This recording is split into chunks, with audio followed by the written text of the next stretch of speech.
نحمده ونستعينه ونعوذ بالله من شرور أنفسنا ومن سيئات أعمالنا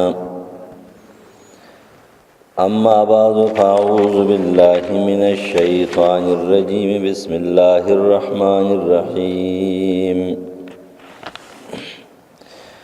كل من عليها فان ويبقى وجه ربك ذو الجلال والإكرام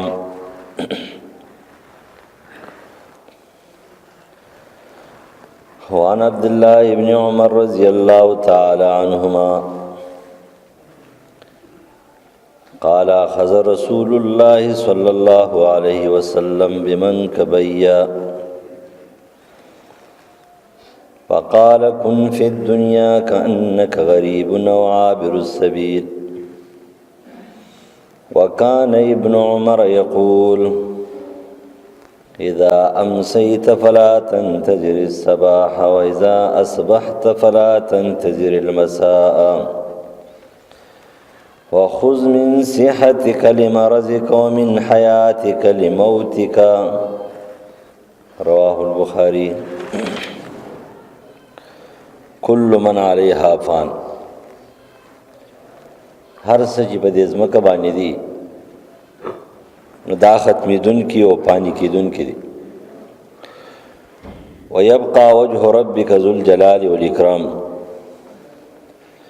او باقی پاتې کېږي هغه څه چې د الله دپاره شوي. ذات د الله خو چې پاتې کېږي دا خو اتفاقي مسله ده. خو کله کله انسان وایي چې زه خرچ مرچ کوم چې یاره دا به پاتې کېږي که نه، نیک اعمال کوم نو باقي چې پاتې کېږي نو هغه سبب پاتې کېږي چې لله فی الله شوي،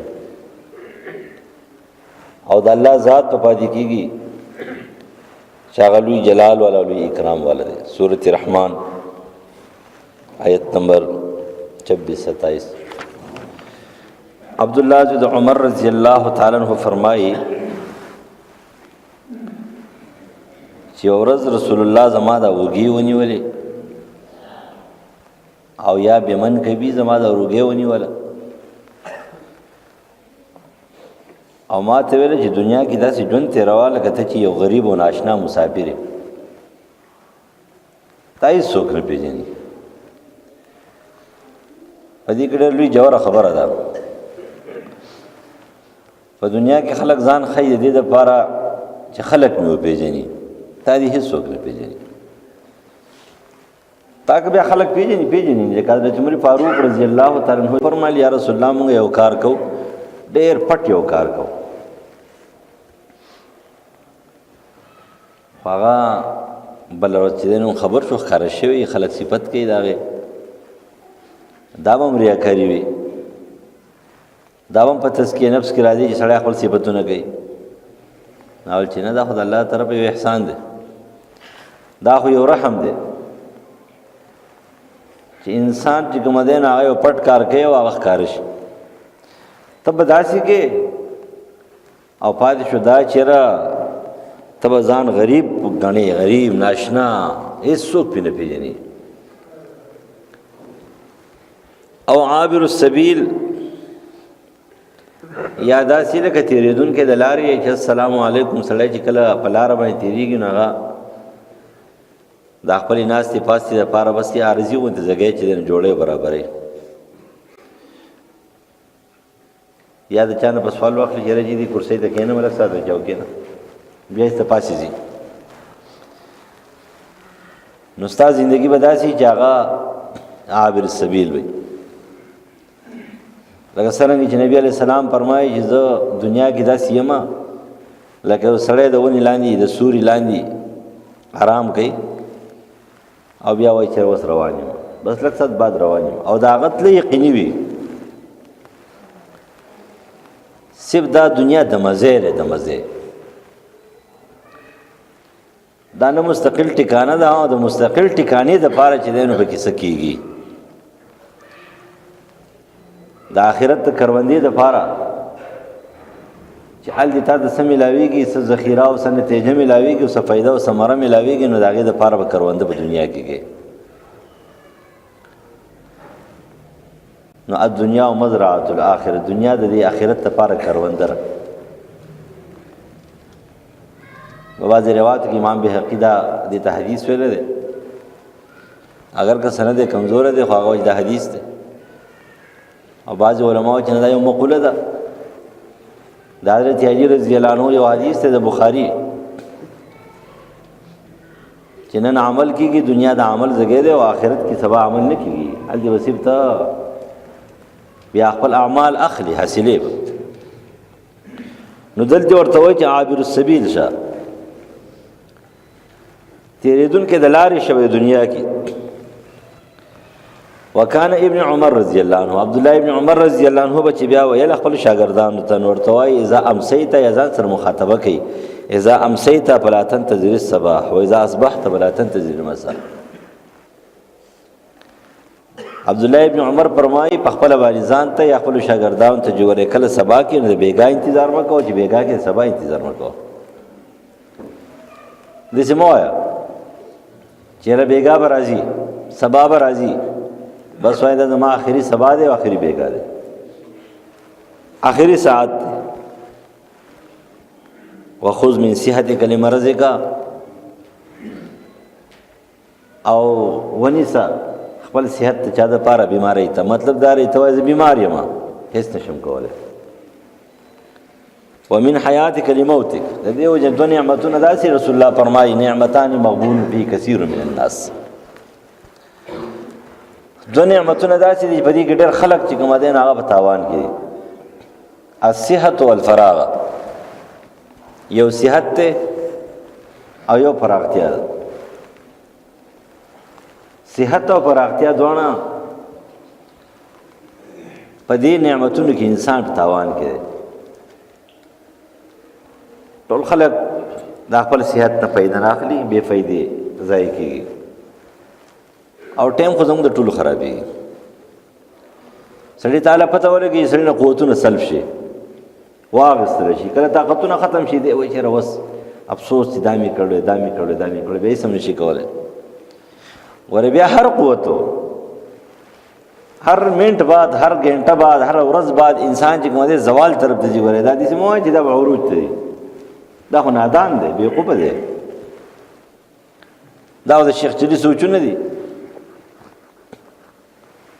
چې ته وایې چې یاره زه ورځ په ورځ زه ترقي کوم. نه، کله چې انسان دا مکلف شي، مکلف معنی بالغ شي، نو بعضې خلقو ذهن کې دا دی 40 ساله پورې په ترقۍ کې روان. نه، 40 ساله پورې ترقۍ کې نه روان، هر ورځ دی خرابوي، هر ورځ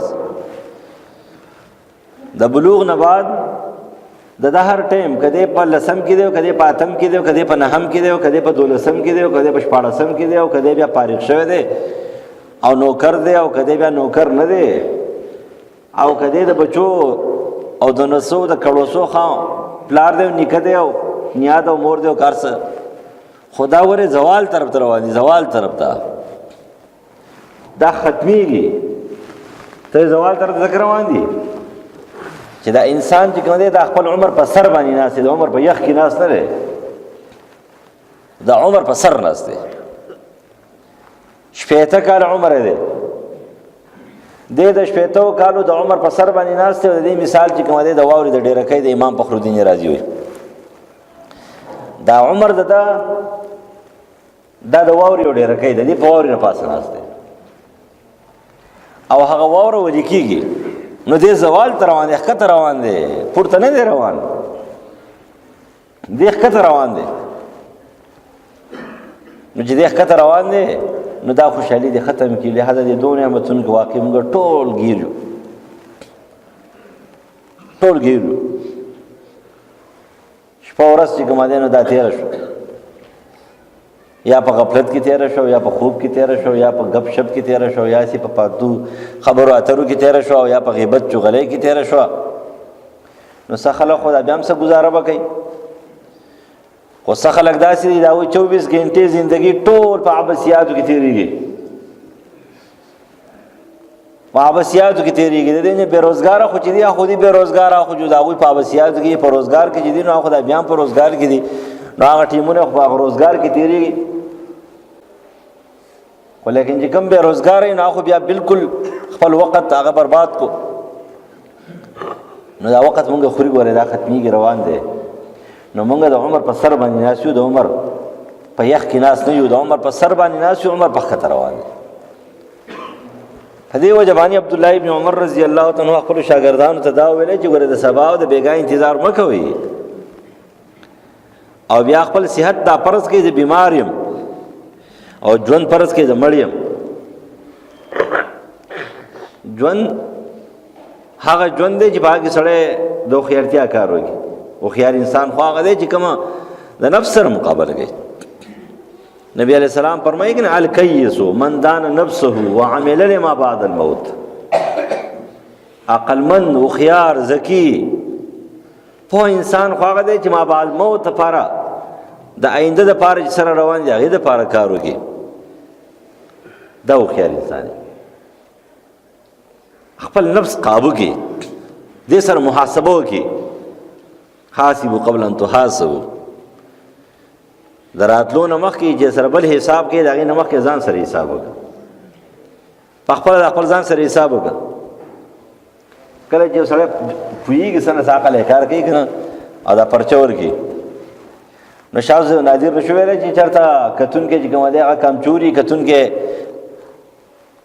د پیپر کتونکی چې دی هغه نه اهلي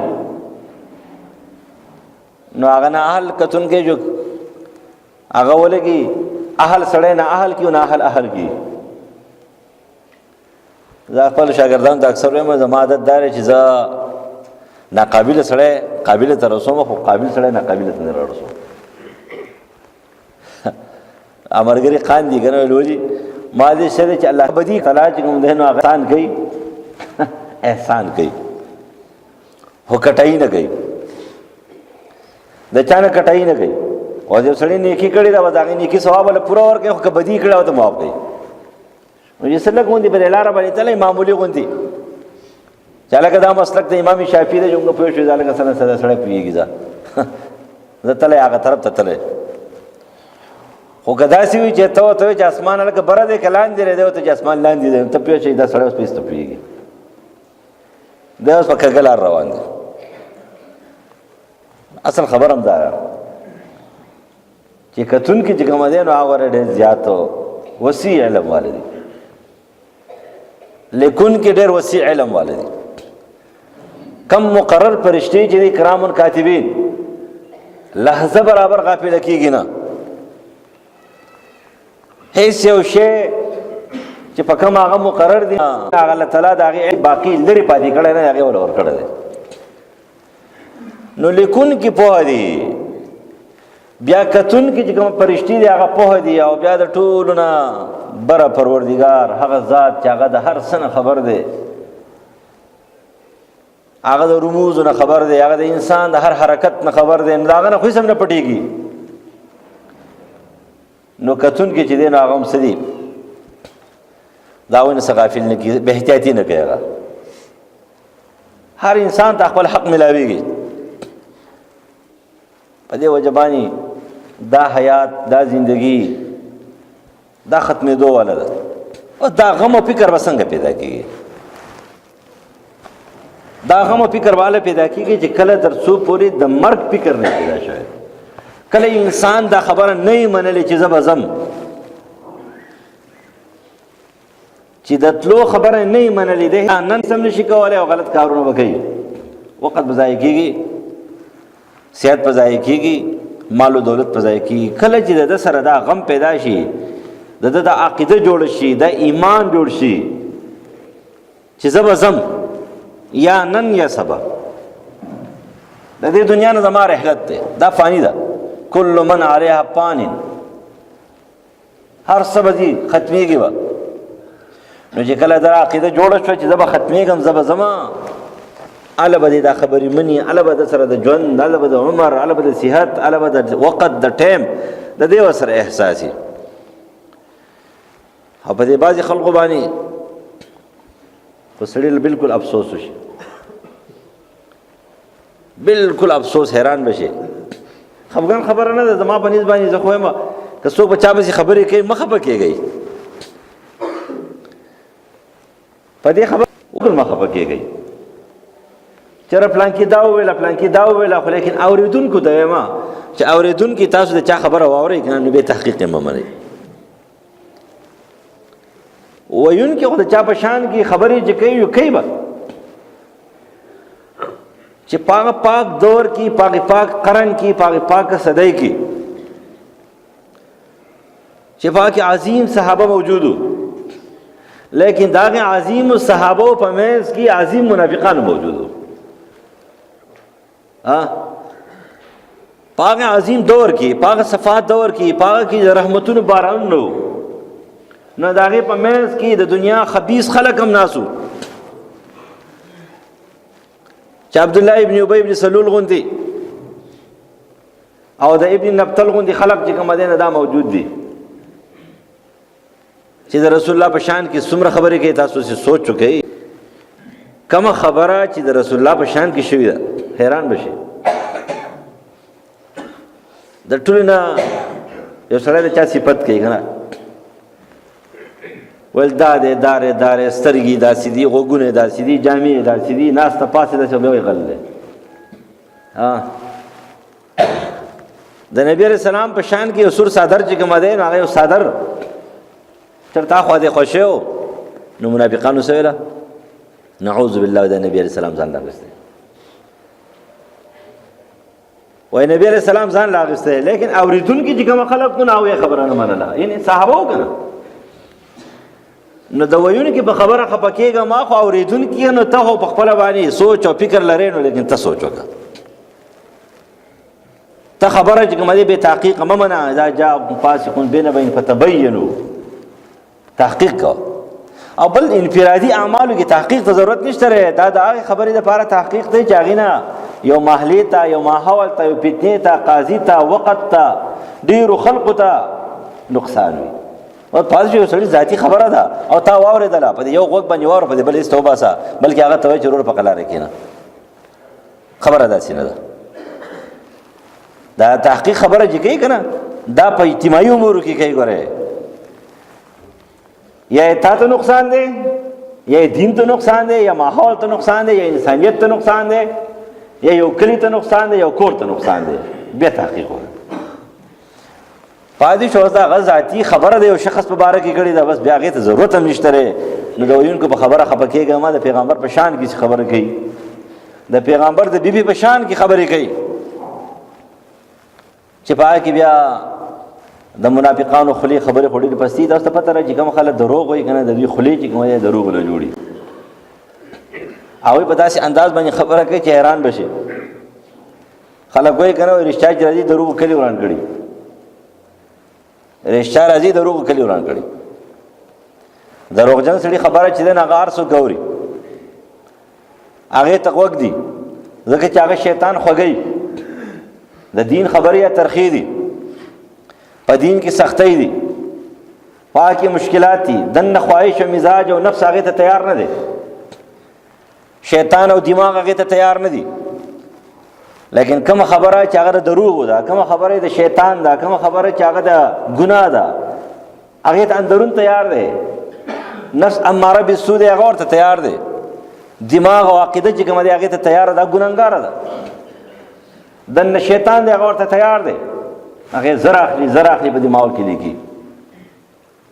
نو ته به حیران شي که نه دې خلکو ته سړی وګوري چې لکه څومره فکر خو ضایع کوي، څومره وخت ضایع کوي، بلکې تر دې پورې سرکشه دي، تر دې پورې چې مرګ تصور خو پرېږده او د مرګ فکر خو پرېږده چې هغه د مرګ زګی که نه د هغه مړي په خوا کې ښه ورته ګوري چې دا سړی دا هم زما په شانتې شی و لوښی او زما پلارو ډېر پلاران دي چې تېر شوي دي که نه ټوله دنیا دي تنګه چې دا لوښی دا مړ چې دی دا زما تره زما رور زما پلار زما را تره زوی د دې کلي د دې علاقې دا سړی دا هغه مردارو چې دنه ټوله دنیا تنګه وه. لیکن دا مردار د دغې بل مردار سره ولاړ دی، لیکن دی د هغه ځای کې هم سوچ کوي، هغه ځای کې هم خاندي، یو ځای کې ګپ لګوي بل ځای کې ګپ لګوي. نو چې سړی د مړي په خوا کې، د قبر په خوا کې، د مرګ په خوا کې، د تکلیف په خوا کې، د بیمارۍ سره سوچ نه راځي، فکر نه راځي، مرګ ته نه یادېږي نو بل ټایم کې نه یادېږي. لہذا که ته وایې چېرې زه تیار شم نو چې ستا د عقیده تر څو پورې نه وي جوړه شوي چې مرګ یقیني دی، کل من علیها فان، هر څه به ختمېږي او زه به ځم، نو بیا باله کېږي. دا به کله کېږي؟ دا به څه کې زده کېږي؟ دا هلې زده کېږي چې سړی قرآن ته لاړ شي، خوف الهي وي، د الله نه یره موجوده وي. نن خو تش د نوم مسلماني ده، هر چا خپل اصلاح پرېښي دي. بلکې زه به وایم چې دا پارټو والے نه دي، دوی هم خپل اصلاح پرېښي دي. پرون خپلو طالبانو ته ویلم تاسو هم خپل اصلاح پرېښي دي. هر پارټۍ والا ته وګوره، هر تحریک والا ته وګوره، د تحریک د مشر د خپل بانی ډېر لري، خو مزه تبه تابعین صحابه پیغمبر اخو دا لري خبره ده. لیکن دا نږدې دور کې چې کومه مشران دي د یو پارټۍ، هر قسم پارټي چې ده، نو د هغې لاندې ورکران چې څومره دي، شاذ و نادر نشم ویلی، چېرته په زرو کې یو کس نشم ویلی، نور ټولو چې کوم خپل اسلب په خپله خپل مشر پرېښی دی، په هغې نه دي ورپسې. د هغې ورته ووایي چې هلکه ستاسو هغه مشر خو داسې و، هغه لیډر خو داسې و، هغه امام خو داسې و، هغه پلانکی خو داسې و، په تحریک په کتاب کې خو دا لیکلي دي، دی زر سر ښکته کړي. ته خو د هغې خلاف روان یې. ته څنګه د دې پارټۍ ورکر یې؟ د دې د پارټۍ ورکر دپاره خو دا صفتونه دي، د دې پارټۍ د ورکر دپاره خو دا صفت دی. نو مونږ دې نږدې چې هغه یا سلف وي یا به نه وي، مونږ په هغې پسې صحیح نه وي ورپسې، نو په تابعین پسې به څنګه ورپسې شو، په صحابو پسې به څنګه ورپسې شو، او په پیغمبر پسې څنګه ورپسې شو. به د دین نه خوږې خوږې خبرې اخلئ، په اخباراتو کې دقه ګورئ چې دا وظیفه ده او دا ذکر دی، دقه پکې ګورئ. دا د دنیا د کامیابۍ دپاره دي. د دنیا د کامیابۍ دپاره یوه ښځه یو نر د خپل دنیا د کامیابۍ دپاره داسې ناشنا ختمونه کوي چې د چا پلار نه دي کړي، داسې ناشنا ختمونه کوي. 40 لکه ځله دا ووایه او 50 لکه ځله دا ووایه او 40 زره ځله دا ووایه او 80 زره ځله دا ووایه، دا خو ویلی شي، لیکن فرایض او واجبات نشي ادا کولی. د پیغمبر سنت چې کومه دی نو چې هغه کله در خواهش خلاف او مزاج خلاف وي، هغې ته جوړ نه دی، دې ته جوړېدل پکار دي.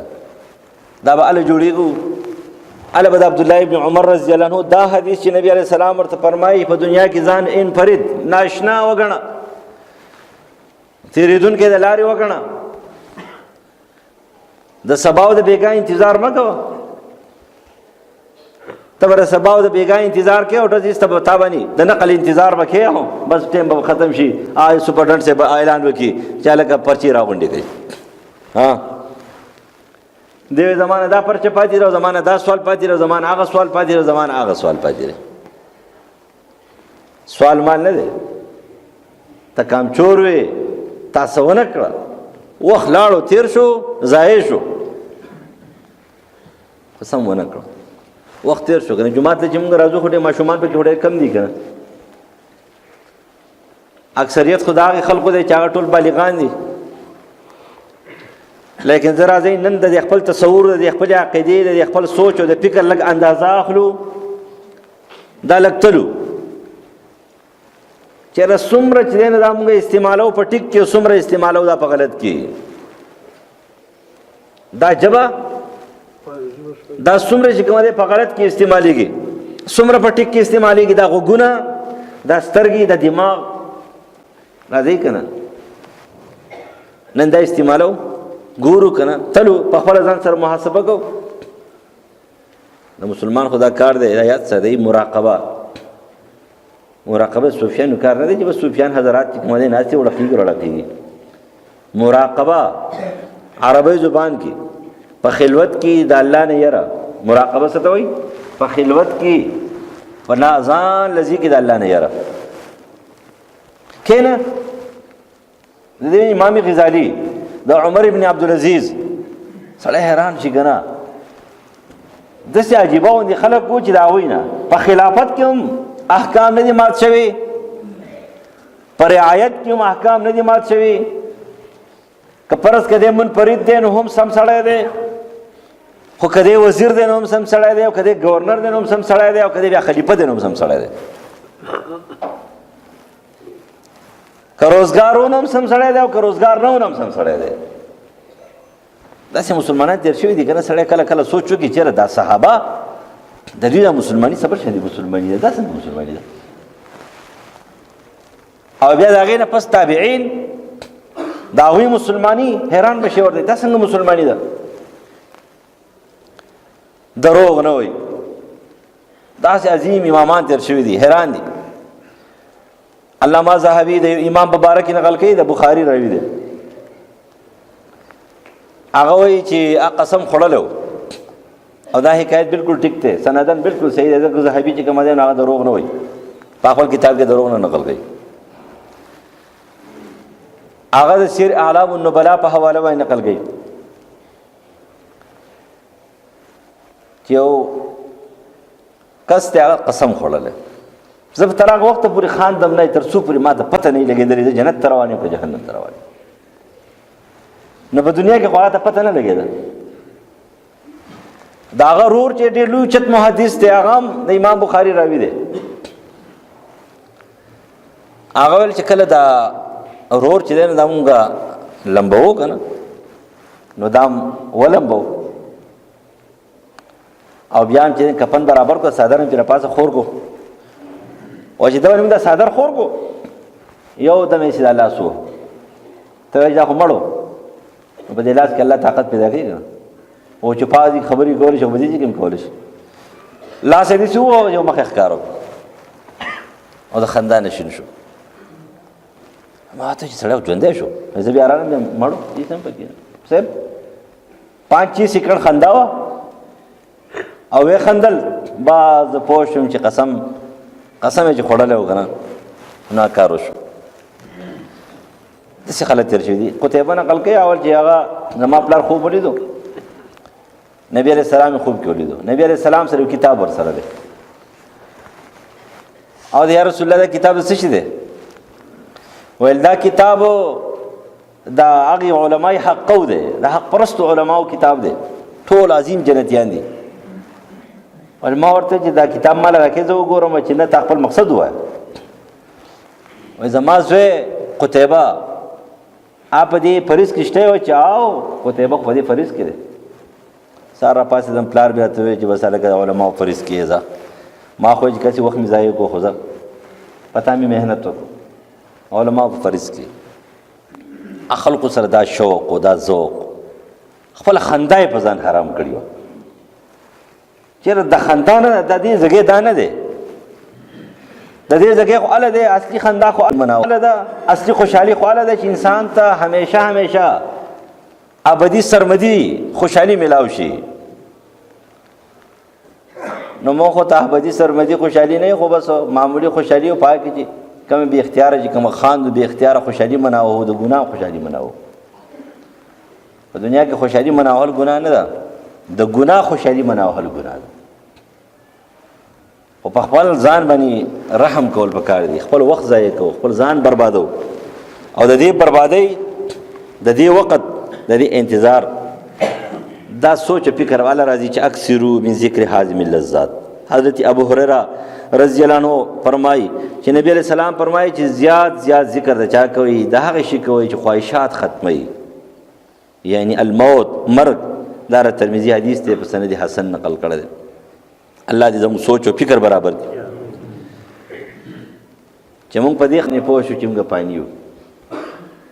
کله چې انسان ته پته ولګي چې زه تلو والی یم، زه پانی یم، نو دی بیا دا کوشش کوي. ګوره تاسو سوچ وکړئ که نه، تاسو چې حج له ځئ که نه، نو په دې حج کې زر چې کومه دی راشي، یاره پلانکي سره مې ورانه ده ورځم جوړو سره کوم د مرجون پته نه لګي. زر ورشي هغې د هلکه ما معافي کوه، بل ته د ما معافي کوه. روزانه جوړه پکار ده، روزانه جوړه پکار ده. ولې پته نه لګي چې نن ځم که سبا ځم ګنټه پس ځمه. مرګ خو به منې مسلمان یې، نو چې مسلمان یې مرګ منې نو هر ټیم مرګ ته به تیار یې. نو وایه چېرې زما چا سره ورانه به خو د کافر سره کوه، ورانه به د شیطان سره کوه، ورانه به د خواهش سره کوه، ورانه به د ګناه سره کوه. د ګناه سره مې ورانه ده، د خواهش سره مې ورانه ده، د شیطان سره مې ورانه ده، نفس اماره بالسوء سره مې ورانه ده، د کافر سره مې ورانه ده. د شیطان د ګروپ سره مې ورانه ده، د حزب الشیطان سره مې ورانه ده، حزب الله سره مې ورانه نه ده. الله والا خلق څوک دي؟ هر څوک چې دي، هر چرته چې دي، په هر رنګ کې چې دي، په هر زبان کې چې دي، په هر حیثیت کې چې دي، بس زما د هغوی سره جوړه ده، د هغوی سره مې مینه ده. او پاتې شوی د شیطان ورور دا چې په هره جامه کې دی، د شیطان ډله دا چې په هره جامه کې ده، په هر شکل کې ده، په هر وطن کې ده، په هر زبان کې ده، په هر مزاج کې دې سمې ورانه ده. دا مسلمان صفت دی.